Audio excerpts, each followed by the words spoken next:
ก็บ่มีรายได้เสริมนี่แหละค่ะก็อยากมีรายได้เสริมจ้ะก็เลยลองเบิ่งอยากก็ลองผิดลองถูกมาเบิ่งแล้วจ้ะก็เลยมาจะจบที่บักเขียนี่แหละค่ะปลูกรอบแรกก็ไถตากดินไว้ขึ้นร่องเฮามีขี้งัวเฮาก็ใส่ขี้งัวมีขี้ไก่เฮาก็ใส่ขี้ไก่จ้ะกะหว่านตากหน้าดินจัก7 มื้อหลังจากที่เก็บทุกครั้งก็จะปล่อยปุ๋ยมากับระบบสายน้ำหยดค่ะแล้วก็จะเป็นฉีดทางใบช่วงเช้าอย่างถ้าราคา20 30 2 บาท 3 บาทเนาะจะตัดต้นแตงเลยเพราะว่ามันจะบ่คุ้มค่าปุ๋ยค่ายาค่าน้ำจุดสูตรเจ้าของคือว่าจะตัดให้จำเลยตัดให้จำบ่จงแขนงบ่จงหยังไว้เลยข่อยก็ว่ามันดีแล้วต้นมันก็อ้วแม่นล่ะต้นอ้วผลดกอยู่นี่ดอกมากิ่งแขนงมารอบแรกมันบ่ได้ขนาดนี้เด้ลำต้นจ้าลำต้นยอดมันบ่ได้ขนาดนี้การแต่งสาวคือว่าต้นมันเฒ่า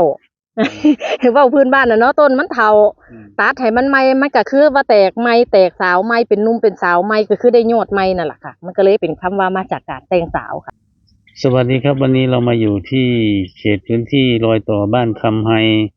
บ้านบุตาสงครับมาเจอเกษตรกรปลูกมะเขือเปราะแปลงนี้สวยมากครับทราบมาว่ามีการแต่งสาวไปแล้วรอบหนึ่งเราจะมาขอคุยกับเจ้าของสวนกันนะครับขอคำแนะนำเกี่ยวกับการปลูกให้แกเล่ารายละเอียดเกี่ยวกับการปลูกปีนี้ว่ามันมีปัญหาอะไรยังไงแล้วก็ประสบความสำเร็จดีมากน้อยแค่ไหนเดี๋ยวลองคุยกับเจ้าของสวนดูครับซื้อป้าบัวหลันกายตะคุซื้อเหรียญป้าเจี๊ยบจ้ะสวนบกเขียเขตศาลเจ้าพ่อเสือค่ะบ้านคำไฮบ้านบุตาสงค่ะอยู่ระหว่างกันค่ะเขตตำบลบกเขียเก้าค่ะโอ้ยแกเก่าอำเภอสูงเนินจังหวัดนครราชสีมาเนาะจ้าแม่นจ้ะมาเฮ็ดสวนบักเขียได้จังไดครับตอนแรกเฮาเฮ็ดหยังอยู่ก็บ่มีรายได้เสริมนี่แหละค่ะก็อยากมีรายได้เสริมจ้ะก็เลยลองเบิ่งอยากก็ลองผิดลองถูกมาเบิ่งแล้วจ้ะก็เลยมาจะจบที่บักเขียนี่แหละค่ะบักเขียนี่เฮ็ดมาโดนปานใดแล้วครับ2 ปีได้แล้วค่ะอันนี้ต้นที่เฮาเห็นอยู่นี่เป็นปีอันนี้เป็นปีที่2แตงสาวจ้ะแตงสาวนี่หมายถึงตัดตอมันให้อยู่ระหว่างขนาดนี้นะคะตัดตอตัดใบตัดหยังตัดกิ่งจ้ะตัดกิ่งแตงให้บ่มีหยังเลยให้โลนเลยจ้ะแล้วก็มาเล็งน้ำเล็งปุ๋ยใหม่เพิ่นก็จะหัดออกมาใหม่เพิ่นก็จะเป็นสาวขึ้นมาใหม่เพิ่นก็จะให้ดอกให้หน่วยให้ผลคือจังซี่ล่ะจ้ะอ๋ออันนี้เป็นการแต่งสาวบ่ค่ะอ๋อแต่งสาวปีที่2ค่ะจริงๆแล้วมันแต่งได้จักเที่ยคือถ้าเฮาดูแลดีๆก็เคยเท่าที่เคยเฮ็ดแค่3 รอบค่ะอ๋อได้3 รอบก็ถือว่าเก่งแล้วค่ะอันนี้รอบ2ถือว่างามอยู่เนาะค่ะอ๋อเป็นจังไดครับแต่งถือว่าประสบความสำเร็จบ่ถ้าปีนี้ก็ปีนี้ถือว่าดีอยู่ค่ะอ๋อเดี๋ยวพายางเบิ่งสวนแน่เนาะว่าสวนเฮาปลูกพื้นที่จักไร่ครับตรงนี้อันนี้พื้นที่1 ไร่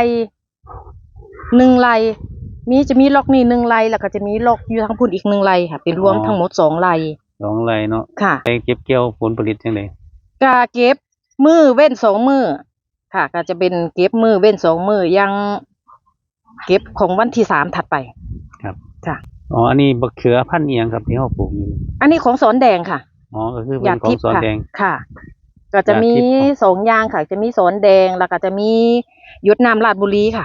อ๋อครับจังซั่นขอคำแนะนำวิธีการปลูกตั้งแต่เริ่มแรกเลยเนาะเฮาเริ่มจังไดก่อนปลูกรอบแรกก็ไถตากดินไว้ขึ้นร่องพอไถตากดินเสร็จแล้วเฮาก็ขึ้นร่องเฮามีขี้งัวเฮาก็ใส่ขี้งัวมีขี้ไก่เฮาก็ใส่ขี้ไก่จ้ะกะหว่านตากหน้าดินจัก7 มื้อแล้วเฮาก็จังมาขึ้นร่องแล้วก็ลงปลูกเพราะว่าเบี้ยเฮาก็ซื้อเบี้ยถาดเข้ามาเลยอ๋อซื้อเบี้ยสำเร็จรูปเนาะขอแนะนำวิธีการปลูกมะเขือเฮาซื้อเบี้ยสำเร็จรูปดีกว่าค่ะเพราะว่ามันจะอยู่ในเฮาการเจริญเติบโตของเขาน่ะเขาจะแข็งแรงกว่าที่เฮาเพาะเองอันนี้เฮาเป็นการปลูกวิธีปลูกมะเขือน้ำหยดเนาะค่ะต่อร่องเฮาห่างเท่าใดครับอันสูตรของป้าต่อร่องเกียบนี่เมตร2 เมตรจ้ะ2 เมตรต่อร่อง2 เมตรอ๋อนี่ระยะห่าง2 เมตรเลยค่ะระหว่างต้นเท่าใดครับระหว่างต้นตอนนี้อยู่เมตรความห่างระหว่างร่อง2 เมตรระหว่างต้น1 เมตรค่ะอ๋อเมตรคูณ2 เมตรค่ะ2 เมตรคูณ1 เมตรค่ะเนี่ยเฮาปลูกวิธีการปลูกเฮาซื้อต้นมาดีกว่าเพราะว่าหยังครับหรือจังได๋ซื้อต้นมาดีกว่าคือว่าเฮามาเฮาก็ลงดินได้เลยอ๋อ นับ เพราะว่า จ ถ้าเขาเพาะพันธุ์น่ะคือเขาจะเพาะอยู่ในโรงช้ำน่ะจ้ะ อ๋อมันจะ คือ ดี การ ว่ การปลอดภัยจากแมลงอ่ะ มันจะดีกว่าแล้วการเพาะน่ะ มันจะสม่ำเสมอกว่า หลังจากนั้นเฮาปลูกแล้วเฮาต้องให้น้ำมื้อละจังไดจัก เศร้าแรงค่ะ เช้าแลงประมาณโดนปานใดครับปล่อยน้ำหรือว่าแล้วแต่ ก็แล้วแต่ค่ะ แต่ก็ประมาณครึ่งชั่วโมงขึ้นไป อืม ค่ะ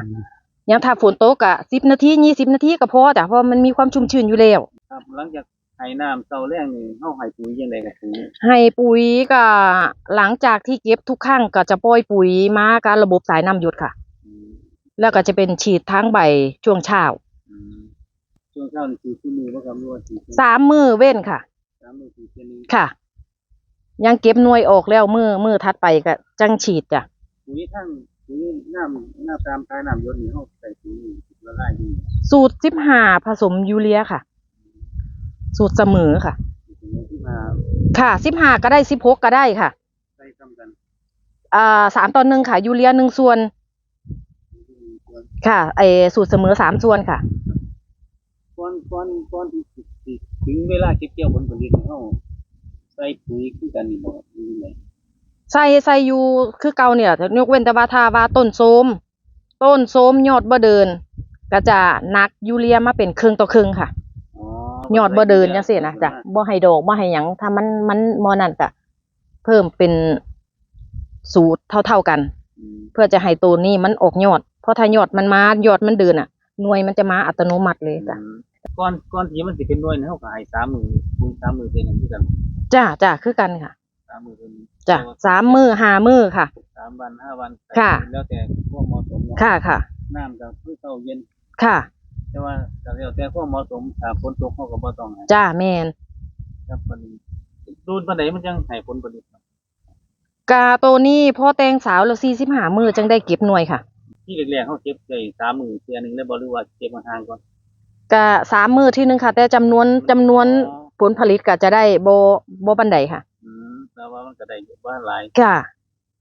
จักมื้อมันให้ผลผลิตเต็มที่ ก็ขึ้นอยู่กับที่ช่วงจังหวะเฮาดูแลได้ อืม บางทีถึงว่าต้นเต็มสาว แต่ว่าถ้าโรคเข้าก็บ่มีผลจ้ะ อืม จ้ะอันนี้1ไร่ก็เคยได้มื้อละ50 ถุงอยู่จ้ะ 50ถุงนี่คือ500โล จ้ะ อ๋อ ก็ถือว่าบางคนเพิ่นเฮ็ดได้กว่านี้อยู่จ้ะ 15มื้อได้เก็บผลผลิตแล้วเฮาเก็บต่อได้โดนบ่ได้ครับ เก็บต่อ ได้จักเดือนจักมื้อจักเดือน ก็ขึ้นอยู่กับเฮาดูแล อืม ยังแปลงนี่ข่อยเคยเก็บได้เป็นปีคือกัน อืม ก็คือจ้ะเป็นปีครบ1 ปีข่อยก็จังมาแต่งสาว อ๋อ จ้ะ คนบางปีเฮาสังเกตจังไดครับก่อนสิแต่งสาวนี่เฮาสังเกตว่ามันตรงไหนเฮาถึงสมควรสิมาแต่งสาวมัน ข่อยบ่ได้รอถึงจุดนั้น ราคาดิ่งลงเมื่อใดข่อยแต่งเลย แต่ง ค่ะ รอราคา ค่ะอย่างถ้าราคา20 30 2 บาท 3 บาทเนาะ อืม จะตัดต้นแต่งเลยเพราะว่ามันจะบ่คุ้มค่าปุ๋ยค่ายาค่าน้ำ อ๋อคันเฮาแต่งก็คือเฮาช่วงแต่งสาวนี่เฮาเฮ็ดในลองแนะนำเบิ่งกันนะครับแนะนำว่าเฮาต้องตัดจากไสไปไส จะตัดจากนี่ค่ะโตเก่ามันเนี่ยนี่ค่ะนี่ตัดเนี่ยนี่โตเก่ามัน อ๋อนี่ตัวเก่านี่ห้อย จ้ะ แต่งสาว จ้า แต่งสาวเฮาตัดอันนี้แต่งแล้วเทื่อนึงเนาะ จ้าแต่งแล้วทีหนึง อันนี้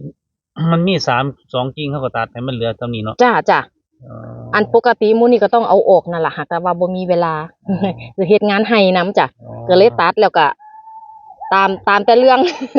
อ๋อนี่เป็นการแต่งสาวเนาะครับ จ้ะ ผลผลิตจะดีขนาดนี้เนาะ ค่ะ คือว่าประสบความสำเร็จแต่งสาวของสูตรของประเจี๊ยบนี่ก็คื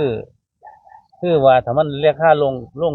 อันนี้คือยึดหลักประมาณนี้เนาะ ค่ะ ราคาลงก็เลยแต่ง จ้า แล้วเราต้องให้น้ำน้อยลงหรือจังไดบ่ครับ หรือว่าให้น้ำหลายขึ้นหรือว่าจังไดสมมุติว่าเราตกตัดนี่ตัดให้ออกเบิดเลยว่าให้เหลือแต่ตอประมาณนี้เนาะ ค่ะ ครับเราให้น้ำจังไดครับหลังจากนั้น ก็ให้น้ำปกตินี่แหละค่ะน้ำปุ๋ยปกติแต่ว่าก็จะห่างปุ๋ยก็จะห่างกว่าตอนที่ว่ามันมีลูกเนาะ จ้ะ คุยกันจาก3มื้อเฮาให้ จาก3 มื้อเป็น7 มื้อ อืม จ้ะเพราะว่ามันบ่มีลูกเขาก็เล็งแต่ใบไปก่อน ให้คือเก่า จ้ะน้ำให้คือเก่า คันเฮาแต่งสาวแล้วประมาณจักมื้อมันสิเก็บเกี่ยวผลผลิตได้อยู่45มื้อค่ะ45มื้อคือปลูกใหม่เลยค่ะคือปลูกใหม่เลยแต่ว่ามันดีกว่าปลูกใหม่จังได๋เฮาบ่ได้ลงทุนไถดินแม่นบ่ได้ลงทุนคือว่าเฮาบ่ได้ลงทุนรอบแรกอืมเฮาลงทุนแค่ปุ๋ยยาน้ำอืมจ้ะ ก็ควรระวังอีหยังที่เฮาเกิดช่วงที่มันกำลังเป็นผลผลิตเพลี้ยไฟลายแดงเพลี้ยจักจั่นนี่แหละค่ะครับโรคศัตรูพืชนี่แหละค่ะศัตรูพืชเฮาสังเกตปลูกเนาะค่ะเฮาสังเกตจังไดครับกันมัน สังเกตเวลามันมีมันก็จะมามันก็จะอยู่ใต้ใบจังซี่นี่อันนี้เพิ่งฟื้นโตได้นี่มีแมงอยู่เนี่ยนะคะ อืมตัวนี้เป็นคือใบเก่าช่วงที่ว่าต้นโทรมอืมช่วงที่ว่าเฮาเอาลูกบ่อยู่ครับจ้ะตอนนี้คือว่าเริ่มเอาลูกอยู่แล้วใบเขาก็สิสวยใบเขาก็สิกลางจังซี่จ้ะจ้ะเป็นแปลงแตงสาวจะมีอีกแปลงหนึงคุณแปลงแตงสาวกำลังจะมื้อนี้จะให้เด็กน้อยลงตัดใบแปลงเพิ่งแตงสาวไปอันนี้ตัดต้นตั้งแต่วันที่1ค่ะ1เดือนที่แล้วมื้อนี้วันที่6ก็ได้36มื้อแล้วเนาะครับจ้ะอ๋อเฮานี่จังซี่บ่ครับแต่งจ้ะ สาวจ้ะแตงสาว อ๋อนี่เป็นการแต่งสาวบ่จ้ะ เนาะอันนี้ก็ได้35มื้อโอ้แต่งแล้วมันก็ขึ้นดอกขึ้นเก็บจ้ะขึ้นหน่ ขึ้ วน ยเลยต้นจ้ะคันนี้45มื้อเขาก็เก็บผลผลิตได้หมายถึงตอนแรกอะครับตอนแรกเฮาเก็บอยู่โดนบ่ได้แปลงนี้แปลงนี้เก็บอยู่7เดือนค่ะอ๋อหมายถึงปลูกครั้งเดียวนี่เก็บ7เดือนจ้ะแล้วแต่งสาวเก็บอีกได้เป็น เป็น แล้วแต่เฮาแล้วแต่เฮาบำรุงดูแลรักษาต้นไว้ได้อันนี้ก2นะครับจ้ะนี่คือครับผลของการแต่งสาวก็เฮามีบ่ครับเฮาตัดอันนี้คือเหลือไว้ตอนหน่อยตัวนี้จะอันนี้คือเฮ็ดตามสูตรเพิ่นแต่ตัวนี้เฮ็ดสูตรเจ้าของ ๆอ๋อคือจะเจ้าของจะสูตรเจ้าของคือว่าจะตัดให้จำเลยอ๋อนี่ตัดให้จำบ่จงแขนงบ่จงหยังไว้เลย อันนี้ลองเบิ่งคือจังได๋จ้ะลองเบิ่งจ้ะเจ้าของกำลังลองเบิ่งแล้วผลเป็นจังไดเบื้องต้นเบิ่งว่ามันดี จ้ะ บ่ ข่อยก็ว่ามันดีแล้วต้นมันก็อัวแม่นล่ะ ผมก็ว่ามันต้นอัวผลดกอยู่นี่ดอกมากิ่งแขนงมาอืมจ้ะอันนี้คือสูตรของป้าเจี๊ยบเองค่ะสูตรก็คือตัดตอนี่บ่ให้ตัดตอให้มันให้มันจำจ้ะเลยบ่ให้สูงจากที่ไปเบิ่งสวนเพิ่นมาเพิ่นให้ตัดขนาด20เซนเพิ่นว่าแต่ของข่อยเนี่ยข่อยให้ตัดแค่พ่นดินประมาณ1ฝ่ามือประมาณสักบ่ถึง10เซนดอก5จ้ะประมาณ10เซนเนาะจ้ะแล้วก็บ่ปล่อยกิ่งไว้แขนงไว้เลยให้มันเป็นตอเลยจ้ะให้มันเป็นตอแล้วค่อยว่าการงอกการความอวบความนั่นมันใหญ่กว่ากันเนาะนี่คือการแต่งสาวเนาะจ้ะงามกว่ารอบแรกนี่ผมบ่เห็นรอบแรกซื่งามกว่ารอบแรกค่ะรอบแรกบ่ปานนี้ดอกมันงามกว่ารอบแรกเด้รอบแรกมันบ่ได้ขนาดนี้เด้ลำต้นจ้ะลำต้นยอดมันบ่ได้ขนาดนี้อันนี้จะว่ายอดมันพุ่นน่ะมันใหญ่จนฮอดเท่านิ้วมือเขาพุ่นน่ะจ้ะจะว่าอันนี้คือสูตรใหม่เนาะค่ะสูตรใหม่ของเจ้าคิดเองว่าแต่งสาวนี่ตัดตอให้มันสั้นกว่าจ้ะคือว่าลองตัดมาหลายวิธีแล้วสู่วิธีนี้บ่ได้ค่ะสมควรเบิ่งเฮาเบิ่งเอาล่ะจ้ะแต่ถ้าปกติก็ต้องแต่งไว้กว่านี้แน่ล่ะหากแต่ว่าหลายอย่างจ้ะเพราะว่าถ้าว่าจังซี่มันอยู่ใกล้ลูกจังซี่ถ้าเฮาบ่เอาใบออกลูกก็สิบ่งามลูกก็สิบ่ใหญ่จ้ะเพราะว่ามันเป็นตัวกินปุ๋ยพอดีของการแต่งสาวนี่เป็นจังได๋ประหยัดต้นทุนค่ะบ่ต้องซื้อเบี้ยใหม่ค่ะ แต่งสาวก็คือตัดโตออกค่ะให้อยู่ประมาณขนาดประมาณ1ฝ่ามือนี่ล่ะประมาณ1ฝ่ามือคือว่าปลูกใหม่มันจะบ่แตกแขนงขนาดนี้ค่ะอันนี้ก็คือว่าการแต่งสาวมันจะรวบรัดเวลาขึ้นมาจ้ะได้เก็บผลผลิตไว้ขึ้นจ้ะลูกสวยการเจริญเติบโตมันจะไวกว่าการที่เฮาปลูกเบี้ยค่ะครับเฮาแต่งสาวนี่มันเฮ็ดจังได๋เขาชื่อเรียกว่าแต่งสาวครับมันเกิดเป็นกระบวนการตอนขั้นตอนใดของการปลูกการแต่งสาวคือว่าต้นมันเฒ่าเว้าพื้นบ้านน่ะเนาะต้นมันเฒ่าตัดให้มันใหม่มันก็คือว่าแตกใหม่แตกสาวใหม่เป็นหนุ่มเป็นสาวใหม่ก็คือได้ยอดใหม่นั่นล่ะค่ะมันก็เลยเป็นคำว่ามาจากการแต่งสาวค่ะอ๋อก็คือมะเขือที่เฮาเก็บเกี่ยวผลผลิตไปแล้วเป็นตัวมาเบิดฤดูกาลค่ะครับนี่ก็เป็นวิธีการปลูก มะเขือเปราะของพี่เจี๊ยบแห่งบ้านบุตาสงตำบลมะเกลือเก่าอำเภอสูงเนินจังหวัดนครราชสีมาที่เรามีโอกาสได้เจอได้พูดคุยก็จึงถือโอกาสถ่ายคลิปมาฝากกันเพื่อเป็นแนวทางให้กับผู้ที่สนใจใช้เป็นแนวทางเพื่อที่จะดำเนินการปลูกมะเขือสร้างรายได้อีกทางหนึ่งนะครับสำหรับผู้ที่สนใจสามารถสอบถามได้ที่หมายเลขโทรศัพท์ 0842528192 ครับ